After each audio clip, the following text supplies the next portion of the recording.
Power లేని వాళ్ళు power presentation ఎందుకు సార్? మాట్లాడితే గత పాలకులు అని ఎన్నిసార్లు మాట్లాడతారో ఆ మాటకు కూడా విసిగి వేసారిపోతుంది. గత 10 సంవత్సరాల నుంచి మేము ఏం చేసాం చెప్పండి. గత 10 సంవత్సరాల నుంచి మేము ఈ రాష్ట్రాన్ని ఏం అభివృద్ధి చేసాం చెప్పండి.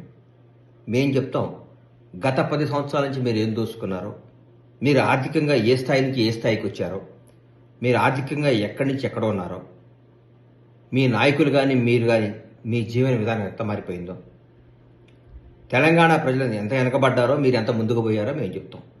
చెప్పాం కాబట్టే జనం నమ్మారు, కాబట్టే నిజాన్ని తీసుకున్నారు, కాబట్టి మాకు అధికారం చేపట్టారు. అధికారం చేపట్టి నెల రోజులు కాకుండా కూడా మీరు అప్పుడే ఎందుకు సార్ అంత ఆతృత, ఎందుకు అంత బాధ, ఎందుకు అంత భయం? కాంగ్రెస్ ప్రభుత్వం అద్భుతంగా పరిపాలిస్తుందనా? కాంగ్రెస్ ప్రభుత్వం ముఖ్యమంత్రి గారు మంత్రులందరూ ప్రజలు అందుబాటులో ఉన్నారనా? అనుక్షణం అందరికీ న్యాయం చేస్తున్నారనా? ప్రజలందరూ సుఖ సంతోషాలతో కళకళలాడుతున్నారనా? ఎందుకు మళ్ళీ లేనిపోయిన మీ ఎన్ని?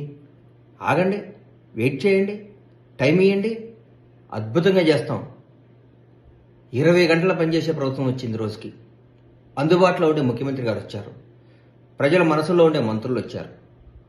రాష్ట్రం ఎక్కడికో దూసుకుపోవడానికి సంసిద్ధంగా ఉంది.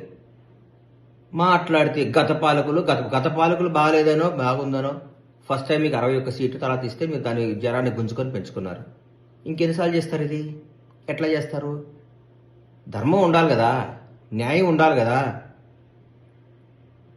వచ్చి 4 రోజులు కాలేదు, తట్టుకోలేకపోతున్నారు, నిద్ర పట్టట్లేదు మీకు.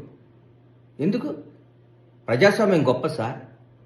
మీరు బాగా చేయలేదు, మాకు అధికారం ఇచ్చారు, మళ్ళీ 5 ఏళ్ల తర్వాత మా తీర్పు చేసి మళ్ళీ మాకు ఇస్తారు. మళ్ళా ఒకవేళ ఇవాళ కూడా చెప్తున్నాం, మేము తప్పు చేస్తే జనం మమ్మల్ని శిక్షిస్తారు, కానీ ఆ పరిస్థితి రానియం మేము. ఆగండి, ఓపిక పట్టండి. నిద్ర పట్టట్లేదా? భయంగా ఉందా మేము చేసిన తప్పులు బయటకు వస్తాయని? ప్రజాస్వామ్యం గొప్పది, ప్రజలు గొప్పవాళ్ళు, న్యాయం గొప్పది, న్యాయ వ్యవస్థ గొప్పది, అందరూ గొప్పవాళ్లే.